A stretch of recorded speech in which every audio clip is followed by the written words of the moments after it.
મેઘરાજાનો ધમાકેદાર કહેર 7 ઇંચથી વધુ વરસાદ ખાબક્યો, ઘરોમાં ઘૂસ્યા પાણી। ધોધમાર વરસાદથી શહેરના અનેક વિસ્તારો જળબંબાકાર। નીચાણવાળા વિસ્તારોમાં ઘૂંટણસમાં પાણી ભરાયા। પાણી ભરાતા જનજીવન અસ્તવ્યસ્ત થયું। વાહન ચાલકો અને સ્થાનિકોને ભારે હાલાકી।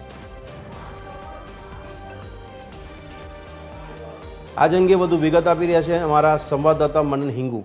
આ મનન, જણાવશો અત્યારે આણંદમાં વરસાદી માહોલ કેવો છે, કેટલો વરસાદ ખાબક્યો છે અને વરસાદી પરિસ્થિતિ સમસ્યા કેવી સર્જાઈ રહી છે, નાગરિકોને કેવી હાલાકી? જે પ્રમાણે કહી શકાય છે કે આજે વહેલી સવારથી જ 7 વાગ્યાની આસપાસથી જ આણંદ શહેરની અંદર વરસાદ વરસવાની શરૂ થઈ ચૂક્યો હતો।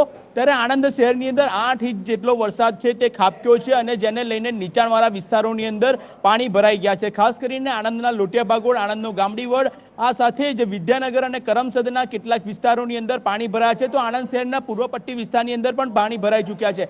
ખંભાત અને પેટલાદ અને બોરસદની વાત કરવામાં આવે તો એ જગ્યાએ પર 5-5 ઇંચ જેટલો વરસાદ વરસ્યો છે અને જ્યાં નીચાણવાળા જે વિસ્તારો છે એ વિસ્તારોની અંદર પાણી ભરાઈ ચૂક્યા છે। ખાસ કરીને આણંદ જિલ્લાને 2 જેટલી નદીઓ છે તે કનેક્ટેડ થાય છે, મહીસાગર નદી અને સાબરમતી નદી। આ નદીની આસપાસના જે ગામડાઓ છે, જે કનેક્ટેડ ગામડાઓ છે, ગામડાઓની અંદર પણ અત્યારે તંત્ર છે તે હાઈ એલર્ટ મોડની અંદર જોવા મળ્યું છે।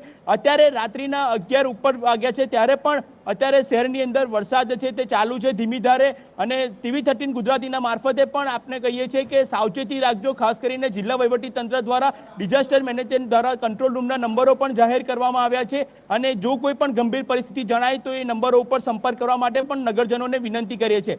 આ સાથે જ કહી શકાય છે કે કરમસદ આણંદ મહાનગરપાલિકા દ્વારા જે મોટી વાતો કરવામાં આવતી હતી પ્રી મોન્સૂન કામગીરીને લઈને, TV13 પણ અગાઉ પણ બતાવ્યું હતું કે આ TV13 ગુજરાતીના મારફતે આપણે બતાવ્યું હતું કે જે પ્રી મોન્સૂન કામગીરી છે તે ફક્ત ને ફક્ત કાગળ ઉપર જ છે અને એ સાબિત કર્યું છે આ વરસાદે। કારણ કે આણંદ શહેરની અંદર અનેક વિસ્તારોની અંદર સ્ટ્રોમ ડ્રેનેજ લાઇન વોટર જે છે તે સાફ સફાઈ યોગ્ય રીતે ન થવાને લઈને ક્યાંક ને ક્યાંક પાણી ભરાય હોય તેવી સ્થિતિ અત્યારે આણંદની અંદર સર્જાય છે। આણંદના કેટલાક વિસ્તારોની અંદર અત્યારે ઘરોમાં પણ ક્યાંક ને ક્યાંક પાણી ભરાય હોય તેવા દ્રશ્યો અત્યારે સર્જાયા છે।